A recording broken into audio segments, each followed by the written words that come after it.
नहमदुहु व नुसल्ली अला रसूलिहिल करीम अम्मा बाद। मेरे दोस्तों, आज हम ऐसे टॉपिक पे बात करेंगे जो कभी कभार इंसान के दिल में उसका ख्याल जरूर आता है। वो ये है कि बंदा अल्लाह तबारक व तआला से जब दुआ मांग रहा होता है, अल्लाह के सामने हाथ उठाता है, तो उसके दिल में एक दुआ का बार बार ख्याल आ रहा होता है और बंदा ये सोचने पे मजबूर हो जाता है कि ये जो दुआ का ख्याल मेरे दिल में बार बार आता है, क्या ये दुआ की कबूलियत की तरफ तो इशारा नहीं? क्या मैं अल्लाह तबारक व तआला से ये चीज मांगूंगा जिसका ख्याल मुझे आ रहा है, अल्लाह मुझे अता कर देंगे? क्या ये अल्लाह की तरफ से कोई कबूलियत का इशारा तो नहीं है? ये सारी बातें इंशाअल्लाह इस वीडियो में मैं आपको बतलाऊंगा। तवज्जो से सुने। देखें मेरे दोस्तों, अल्लाह तबारक व तआला कुरान मजीद के अंदर हमें हुक्म देते हैं, उदऊनी अस्तजिब लकुम। मेरे बंदो, तुम मेरे सामने दुआ करो, मैं आपकी दुआ को कबूल करूंगा। जब तुम मुझसे मांगोगे, मैं आपको वो चीज अता करूंगा जो तुम मुझसे मांग रहे हो। तो अल्लाह तबारक व तआला हमें खुद तरगीब दे रहे हैं, हमें हुक्म दे रहे हैं कि मेरे बंदे, अगर कोई भी तुझे जरूरत हो, कोई भी परेशानी हो, कोई भी हाजत हो, तो तुम मुझसे मांग, तेरा रब तुझे वो चीज जरूर अता करेगा। तो इस आयत मुबारका से हमें पता चलता है अल्लाह तबारक व तआला से बंदा जब यकीन के साथ, आजिज़ी के साथ, इस्तकामत के साथ मांगता है, अल्लाह वो चीज अपने बंदे को जरूर अता करते हैं।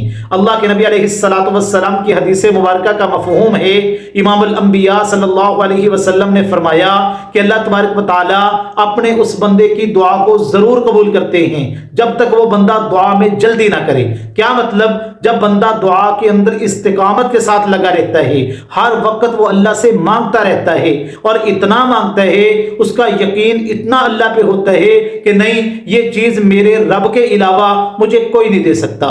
मेरा दाता भी अल्लाह है, मेरा मुश्किल कुशा भी अल्लाह है, मेरा हाजत रवा भी अल्लाह है, मेरी जरूरतों को पूरा करने वाला भी अल्लाह है।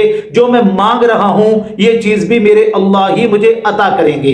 इसको कहते हैं दुआ के अंदर इस्तिकामत, हर वक्त अल्लाह से मांगना और अल्लाह से कभी मायूस ना होना।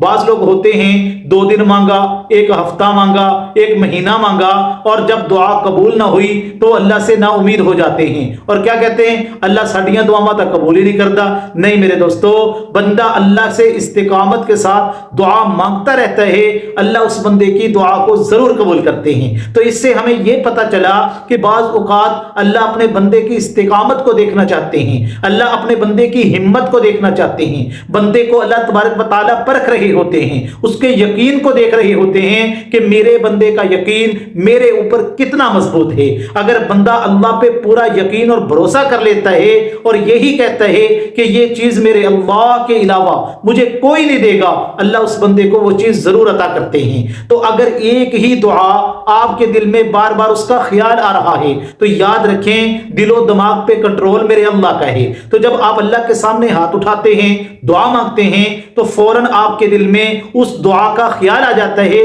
तो ये ख्याल आ नहीं रहा, ये मेरे अल्लाह आपके दिल में ख्याल ला रहे हैं और अल्लाह ये चाहते हैं कि मेरे बंदे, ये चीज तू मुझसे मांग, मैं तुझे दूंगा। अल्लाह बंदे को इशारा दे रहे हैं, अगर तू मुझसे ये मांगेगा मैं आपको जरूर अता करूंगा। लेकिन एक बंदा बार बार उस दुआ को मांगता है, इतना मांगता है, इतना मांगता है, लेकिन उसके बावजूद भी वो चीज बंदे को नहीं मिलती। तो इसका यह मतलब नहीं है कि अल्लाह ने उसकी दुआ को कबूल नहीं किया।